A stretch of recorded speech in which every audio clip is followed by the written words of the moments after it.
హల్లెలూయా హల్లెలూయా. ఆదివారం ఆరాధనకు వచ్చినామండి. అసలు మనం ఎందుకు ఆరాధించాలి? యేసయ్య ఎలాగ దేవుడయ్యారు, ఎలాగ రక్షకుడయ్యారు, ఆయనలో ఉండే ప్రత్యేకత ఏంటి, ఆయన వల్లనే మనం ఎలాగ పరలోకానికి వెళ్తాం, ఇంకా ఏ నామాన్ని బట్టి ఎందుకు వెళ్ళము, ఆయన మాత్రమే ఎందుకు యోగ్యుడయ్యారు అనేది మనం ఈరోజు తెలుసుకుంటామండి. ఆరాధనకి వెళ్ళే ముందు ఆయన అసలు ఎలా రక్షకుడయ్యారు, ఎందుకు దేవుడయ్యారు అనేది సత్యాన్ని ఈరోజు మనం మాట్లాడుకుంటా ఉన్నాం.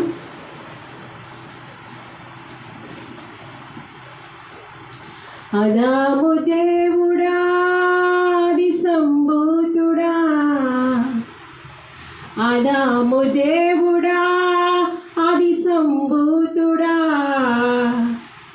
కడపటి ఆదామా నా బలి ఆగమా, కడపటి ఆదామా నా బలి ఆగమా, సిలువ త్యాగమా పునరుత్థానమా, నాలోని జీవమా నా స్వాస్యమా, పునరుత్థానమా సిలువ త్యాగమా, నాలోని జీవమా నా స్వాస్యమా.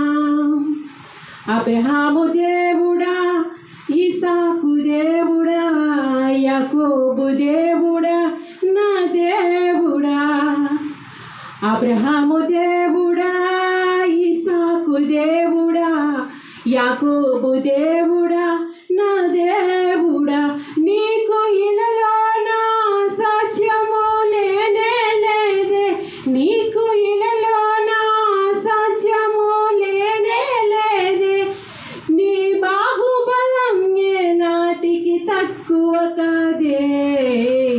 అబ్రహాము దేవుడా ఇసాకు దేవుడా, యాకోబు దేవుడా నా దేవుడా. హల్లెలూయా. ఆదాము ఎవరండి? మన పితరుడు. ఆదాము అవ్వలు అక్కడి నుంచి వచ్చిన వాళ్ళమే మనమంతా కూడా. ఇందులో నో డౌట్ ఎట్ ఆల్, 100% ఇది నిజం. నమ్మితే మీరు ధన్యులే.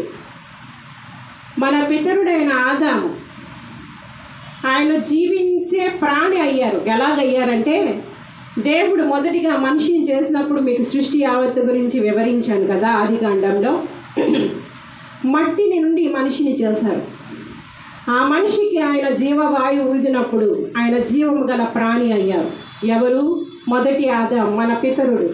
ఆయన ద్వారానే, ఆయన సంతటే మనమంతా కూడా. ఆయన పక్కటెముక నుండి అవ్వను తీశారు. అందుకే భార్యాభర్తలు అంటే చాలా పవిత్రమైనటువంటి బంధము, అనుబంధము, సంబంధం అది. ఓకేనా? ఆ పక్కటెముక నుండి అవ్వమ్మను తీశారు. చూసారా? ఆ విధంగా ఆ ఆదాము అవ్వల దగ్గర నుంచి ఏమైంది? ఈ యొక్క మానవ జాతి అనేది ప్రారంభమైంది. వాళ్ళని ఫలించి అభివృద్ధి పొందించి ఆశీర్వదించి, శిఖరం అవతర బకున్య, మీరు ఫలించి అభివృద్ధి పొంది భూమిని నిండించండి అని ఎవరు ఆశీర్వదించారు? దేవాది దేవుడు ఆశీర్వదించారు. అయితే వాళ్ళు ఏం చేశారంటే, స్టిల్ సాతాను పని చేస్తున్నాడు. వాడే లూసిఫర్, వాడి అనుచరులు వాడు పని చేస్తున్నారు. అప్పుడు కూడా పనిచేశాడు.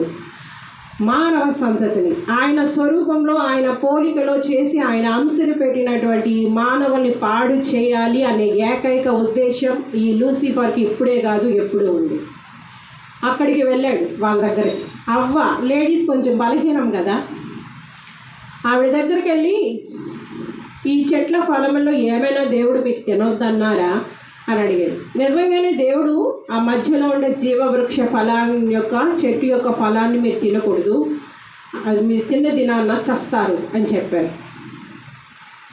ఈ యొక్క సైతాన్ వెళ్ళి ఏం చేశాడంటే, నువ్వు తింటే కనుక, మీరు తింటే కనుక మీకు చాలా తెలివితేటలు వస్తాయి, మీరు చాలా తెలివైన వాళ్ళు అయిపోతారు, ఇది దేవుడికి తెలుసు కనుక మీకు ఆ పండు తినొద్దన్నారు అని చెప్పి అబద్ధం ఆడాడు. వాడు అబద్ధికుడు, అబద్ధములకు జనకుడు. ఇప్పటికీ వాడు అబద్ధాలే చెప్తున్నాడు. దేవుణ్ణి దేవుడుగా అంగీకరించకుండా, దేవుణ్ణి దేవుడుగా మహిమపరచకుండా, మన సృష్టికర్తని మనం గుర్తించకుండా వాడు అబద్ధాలు చెబుతూనే ఉన్నాడు. ప్రపంచంలో ఈ మూల నుంచి ఆ మూల దాకా వెళ్ళండి, వాడు అబద్ధికుడు. అబద్ధాలు చెబుతూ మనుషుని రకరకాలుగా మోసం చేస్తున్నాడు. ఈ మానవ జాతిని రక్షించే బాధ్యత మరి దేవుడికే కదా. దేవుడే కదా సృష్టించారు ఒక ఉద్దేశంతో, ఆయన మహిమ కొరకు. మళ్ళీ మానవుడంతా మళ్ళీ రక్షింపబడాలంటే దేవుడే ఒక డెసిషన్ తీసుకోవాలి. అందువల్లే ఆయన కుమారుడైన యేసుక్రీస్తు వారిని ఈ లోకానికి పంపారు. ఈయన కడపటి ఆదాం. కడపటి అంటే మొదటి ఆదాం ఆయన, మన పితరుడు. కడపటి ఆదాం ఈయన. ఎవరు? యేసు ప్రభు. అంటే ఈ చచ్చిన మానవ జాతిని తిరిగి బ్రతికించడానికి ఆయనే మనిషిగా పరలోకం నుండి దిగి వచ్చారు. ఆయన ప్రాణం పెట్టారు, మరణాన్ని జయించారు, తిరిగి పరలోకానికి ఆయన ఆరోహణమయ్యారు. అంతేకాదు మళ్ళీ తిరిగి రాబోతున్నారు. రెప్పపాటున ఆయన రాబోతున్నారు. మళ్ళీ ఆయన సంఘాన్ని తీసుకొని పోబోతున్నారు. ఇవన్నీ జరిగే విషయాలే. ఆల్రెడీ జరిగింది ఏంటి? కడపటి ఆదాముగా యేసు ప్రభువారు వచ్చారు. అంటే ఇక పాడైన హృదయాన్ని ఏంటంటే ఈ యొక్క కడపటి ఆదాము జీవింపచేసే ఆత్మ. బాగా అర్థం చేసుకోండి. ఎప్పుడైతే నువ్వు యేసు ప్రభుని రక్షకుడిగా అంగీకరిస్తావో, నీ పాపముల చేత, అపరాధముల చేత చచ్చిన నువ్వు తిరిగి బ్రతుకుతావు.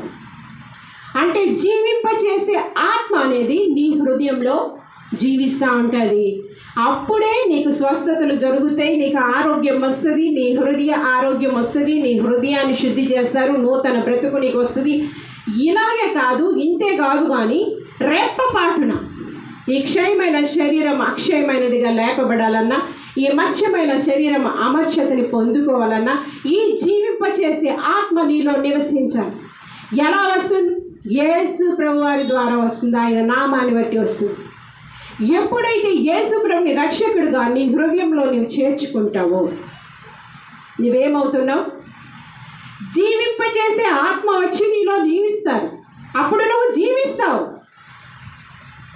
ఇది బాగా అర్థం చేసుకోవాలి. క్రైస్తవులు అనబడిన వారు చాలామంది ఈ సత్యాన్ని అర్థం చేసుకోలేకపోతే కేవలం ఆచార భక్తే చేస్తున్నారు. ఆ యొక్క శక్తిని, ఆత్మని ఆశ్రయించట్లేదు. మరి జీవింపచేసే ఆత్మ నీలోనికి వచ్చినప్పుడు నువ్వు జీవించాలి కదా, నువ్వు సాక్షిగా బ్రతకాలి కదా. మరి జీవిస్తున్నావా? ఆత్మ నిన్ను మండిస్తుందా? ఇది ప్రశ్న. ఆల్రెడీ దేవుడిని ఎరిగిన వాళ్ళు, ఎరగిన వాళ్ళు తెలుసుకోవాల్సిన సత్యం ఏంటంటే, ఈ యొక్క కడపటి ఆదాం అనే ఆయన యేసు ప్రభువారు వారు ఏమయ్యారు? మన కొరకు మరణమయ్యారు, పునరుద్ధానుడయ్యారు, పరలోకానికి వెళ్ళారు, తిరిగి వస్తున్నారు. రెప్పపాటున ఆయన కొరకు సిద్ధపడిన వారందరినీ తీసుకొని పోబోతున్నారు. ఇది వాస్తవం. తర్వాత కూడా భూమి మీద చాలా భయంకరమైన పరిస్థితులు ఉంటాయి. ఇప్పటికే దేశకాల పరిస్థితులు, ప్రపంచ పరిస్థితులు ఏం బాగాలేదు కనుక యెహోవా దేశమును వట్టిదిగా చేయించున్నాడు. ఇందులో తేడా లేదు. వాళ్ళు యాజకుల, దేవుడు నమ్ముకున్నోళ్ళ, నమ్ముకోలేనాళ్ళ, భక్తుల, సేవకుల, ఇదంతా కాదు. దేవుడు వట్టిదిగా చేయాలంటే చేస్తారు, అది వెళ్ళాల్సిన చోటుకి వెళ్తారు, అంతే. ఇందులో తేడా ఏమి లేదు. ఇవన్నీ జరిగేదానికంటే ముందే ర్యాప్చర్ గురించి మీరు ఒక 2 వారాల కిందట ఎప్పుడు నేను చెప్పాను కదా, నాకు దర్శనం వచ్చిందని. ఈ మాటను నేను చదివి కొద్దిగా ఎక్స్ప్లెయిన్ చేస్తాను, చూడండి.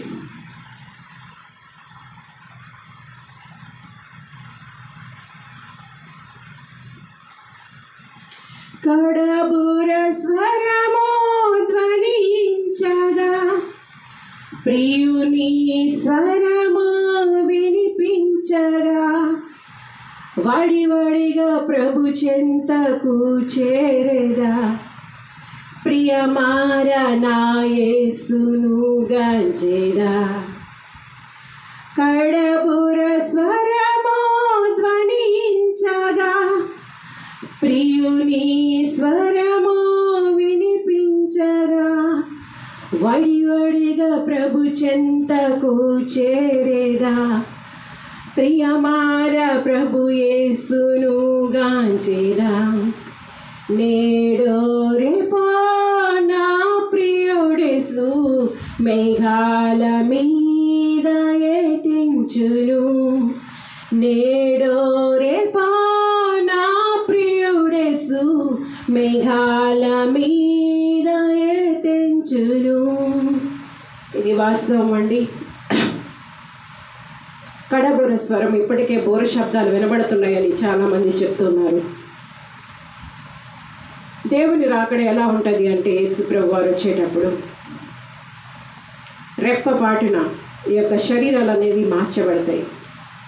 క్షయమైన ఈ శరీరం అక్షయముగా మార్చబడుతుంది, మచ్చమైన ఈ శరీరం అమర్చముగా మార్చబడుతుంది. కొన్ని విషయాలు నేను ఇప్పుడు డిస్కస్ చేస్తాను, చూడండి.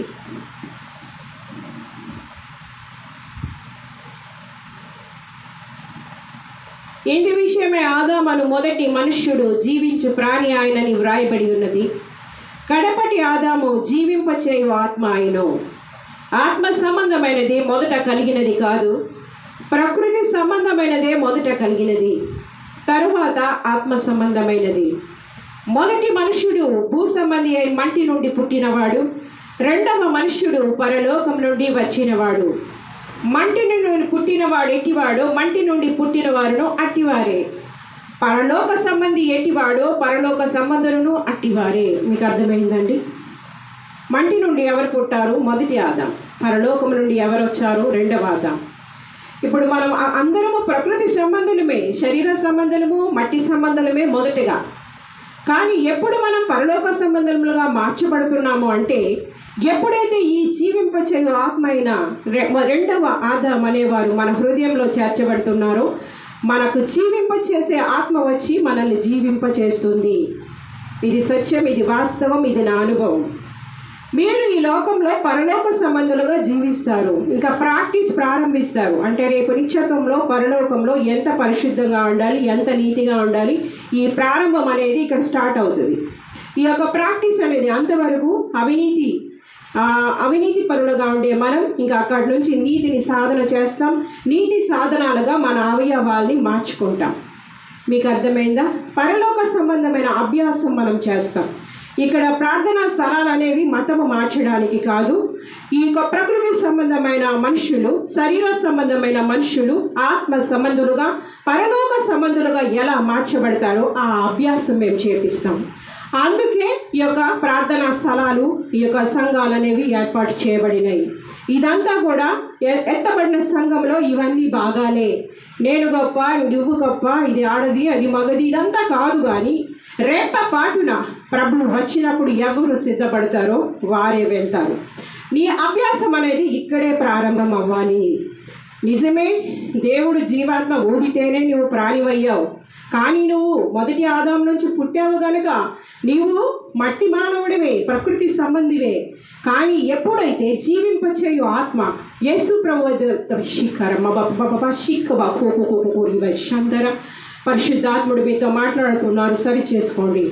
మీరు జీవించే మనుషులుగా, పరలోక సంబంధులుగా, నీచత్వానికి వారసులుగా మీరు ఉండాలి అంటే ప్రారంభం అనేది ఇక్కడే జరగాలి. అది ప్రారంభము, ప్రాక్టీస్ అనేది ఇక్కడే జరగాలి. ఇంకా నువ్వు యేసు ప్రభువుని తెలుసుకొని కూడా ప్రపంచ నటనలో జీవిస్తున్నావా? ఇంకా ప్రపంచంలోనే జీవిస్తున్నావా? ఇంకా మట్టి మనిషిగానే ఉన్నావా? ఇంకా ప్రకృతి సంబంధిగానే ఉన్నావా? నీలో ఏమైనా మార్పు వచ్చిందా? బాగా అర్థం చేసుకోవాలి ప్రతి క్రైస్తవ బిడ్డ కూడా.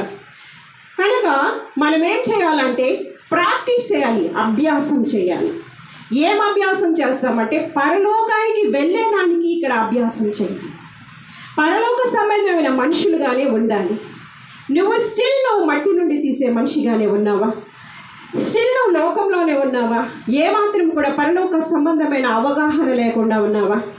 చూసారా, చాలా భయంకరం. క్రైస్తవ జీవితం బాగా అర్థం చేసుకోవాలండి. చూడండి, ఇక్కడ కొన్ని మాటలు చూద్దాం.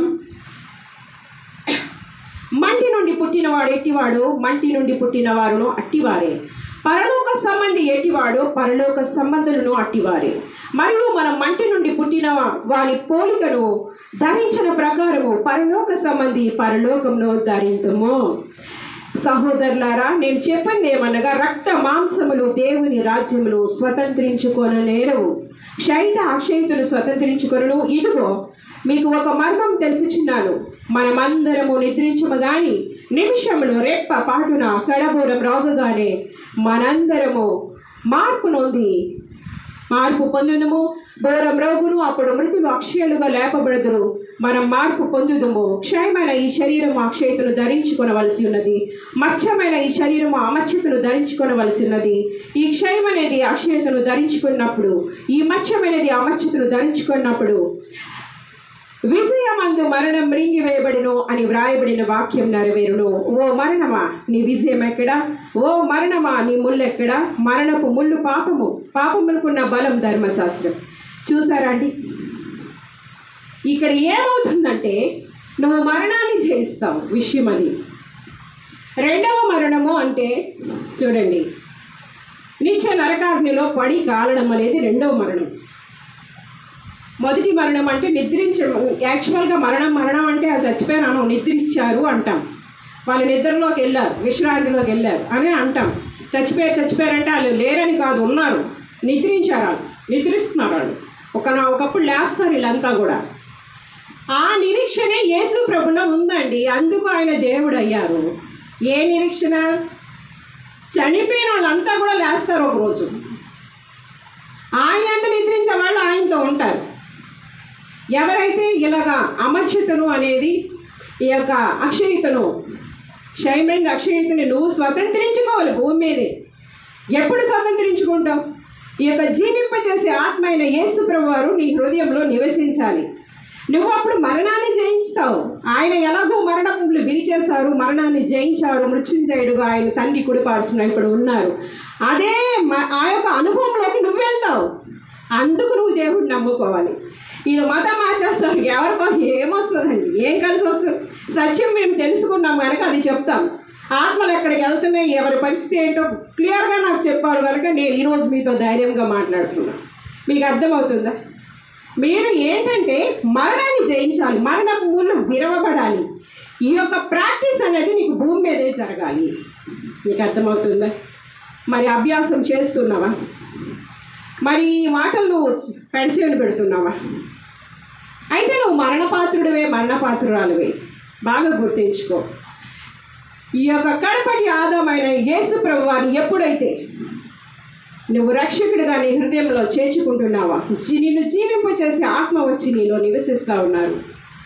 అప్పుడు నీ అనారోగ్యం మార్చబడుతుంది. మృతమైన నీ శరీరం, మృతతుల్యమైన నీ శరీరంలోకి జీవం నింపబడుతుంది. నీ యొక్క ఆత్మలోనికి, నీ యొక్క హృదయంలోకి జీవం నింపబడుతుంది. మెల్లమెల్లగా నువ్వు యేసు ప్రభు సారూప్యంలోకి నువ్వు వెళ్ళబడతావు. ఎందుకంటే జీవింపచేసే ఆత్మ నీలో నివసిస్తుంది కదా. స్టిల్ నువ్వు దేవుడిని నమ్ముకొని కూడా నీలో ఏ ఆత్మ నివసిస్తుంది? దురాత్మ నివసిస్తుందా? జీవింపచేసే ఆత్మ నివసిస్తుందా? బాగా అర్థం చేసుకోవాలి క్రైస్తవ బిడ్డలారా. కనుక మనం ఎందుకు నమ్ముతామో ఇప్పుడు అర్థమైందా?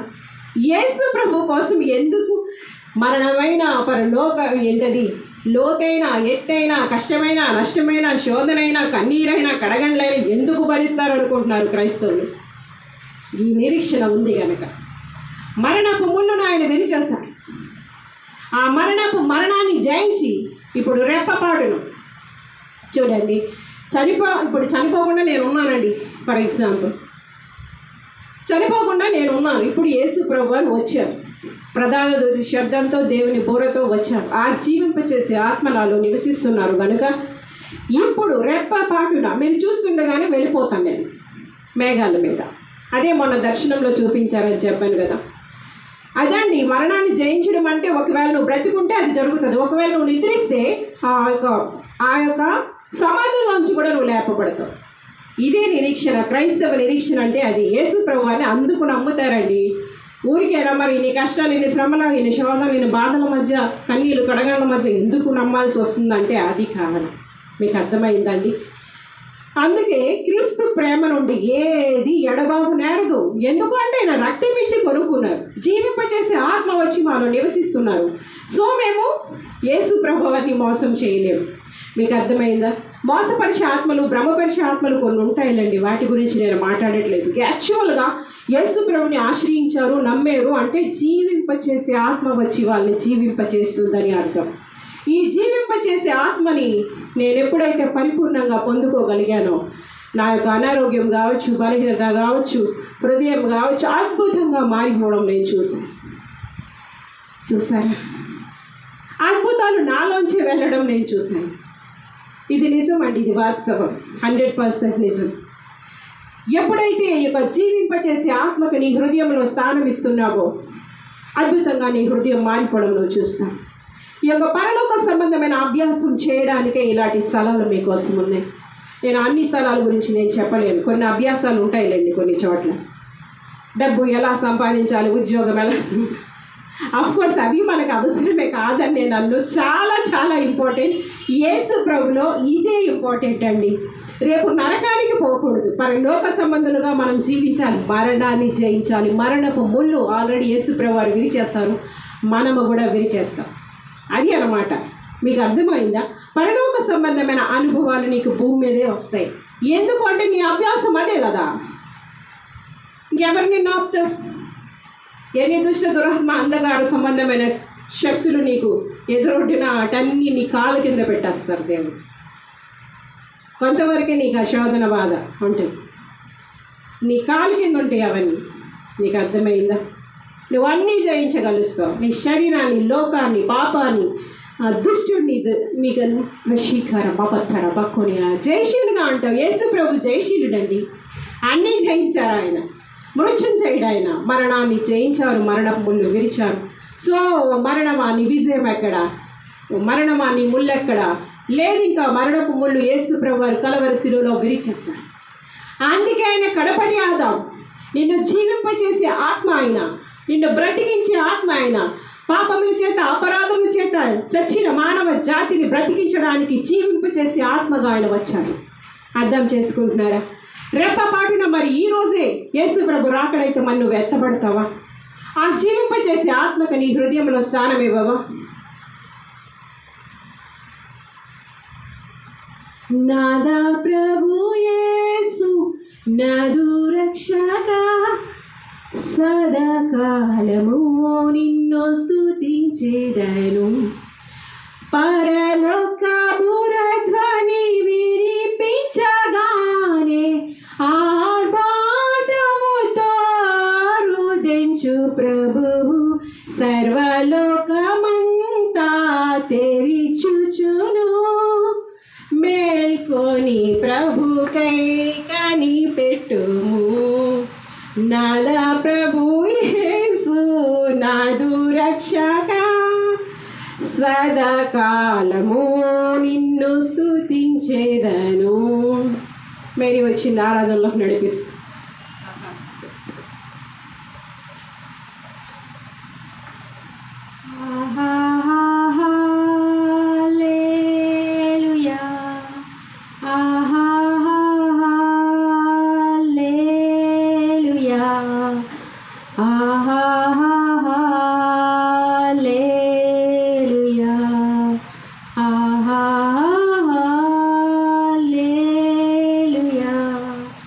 అత్యున్నత సింహాసనంపై ఆసీనుడవైన దేవా, అత్యున్నత సింహాసనముపై ఆసీనుడవైన దేవా, అత్యంత ప్రేమా స్వరూపివి నీవు, ఆరాధింతును నిన్నే. అత్యంత ప్రేమా స్వరూపివి నీవు, ఆరాధింతును నిన్నే. హల్లెలూయా, హల్లెలూయా,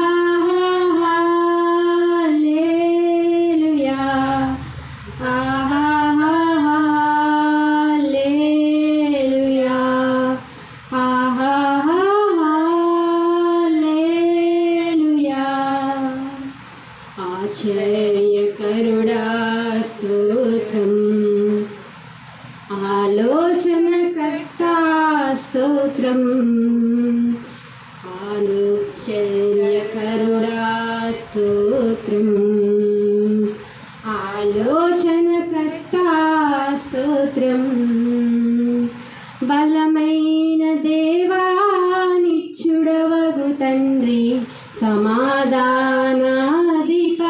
స్తోత్రం, బలమైన దేవా నిత్యుడవగు తండ్రి సమాధానాధిపతి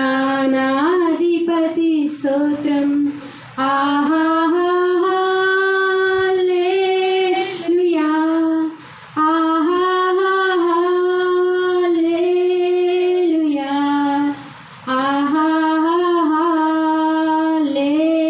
హల్లెలూయా,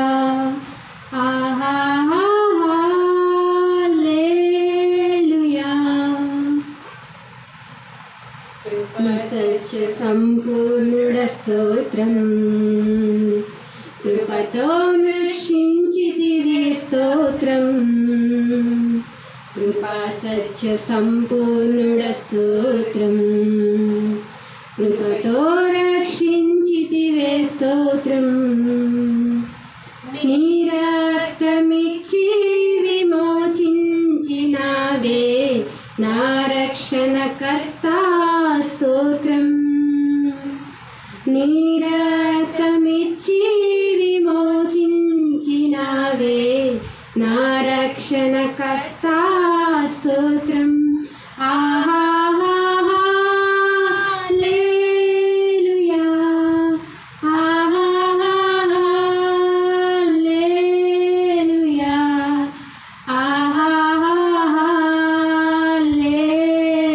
హల్లెలూయా,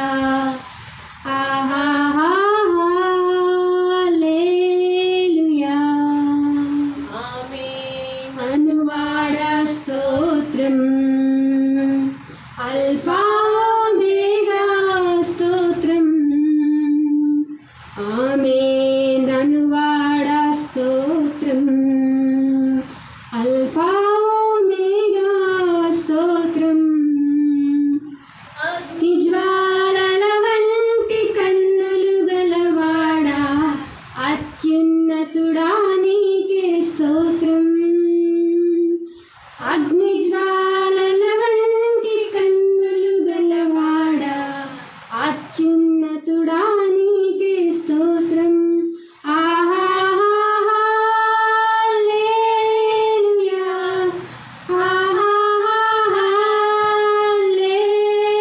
హల్లెలూయా, హల్లెలూయా, హల్లెలూయా. ఆసీనుడ స్తోత్రం, సంతునుడా నీకే స్తోత్రం, స్తుతులపై ఆసీనుడ స్తోత్రం, సంపూర్ణుడా నీకే స్తోత్రం, అతిథి గుణలను ఆలకించువాడా అమర్ద్రన కాజకుడా స్తోత్రం, మా ప్రార్థనలను ఆలకించువాడా మా ప్రధాన యాజకుడా స్తోత్రం. హల్లెలూయా, హల్లెలూయా,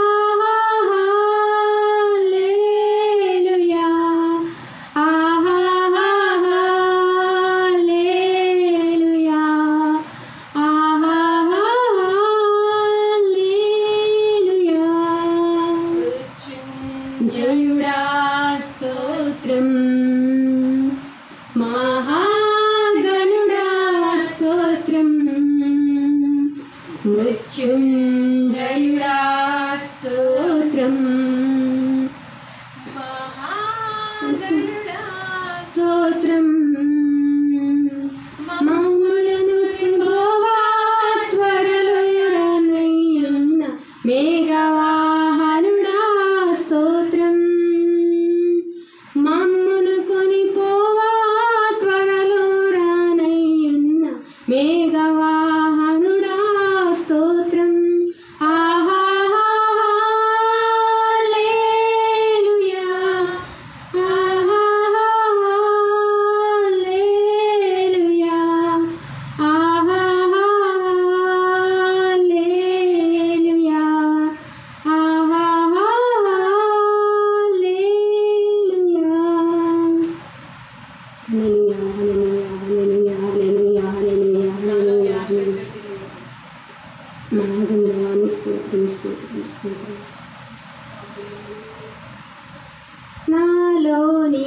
ఆశా జ్యోతి నీవే నా ప్రభువా నీ దరికి నడిపించునావా నా జీవనావా నాలోని ఆశా జ్యోతి నీవే నా ప్రభువా నీ దరికి నడిపించునావా నా జీవనావా నీవు లేని జగాన కొనియాడగా అరుదైన పాట పాడి వినుతింపగా నీవు లేని జగాన కొనియాడగా అరుదైన పాట పాడి వినుతింపగా పావన సేవ చేయగ దేవా ఎనలేని జీవమును వనగూర్చుమయ్యా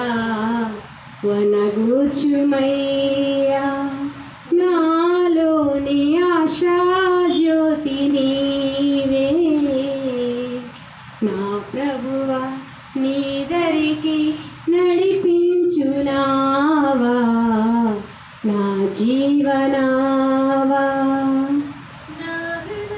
ఆలయాన నివసింపుమా నీ మహిమ మందిరాన నన్ను నిలుపుమా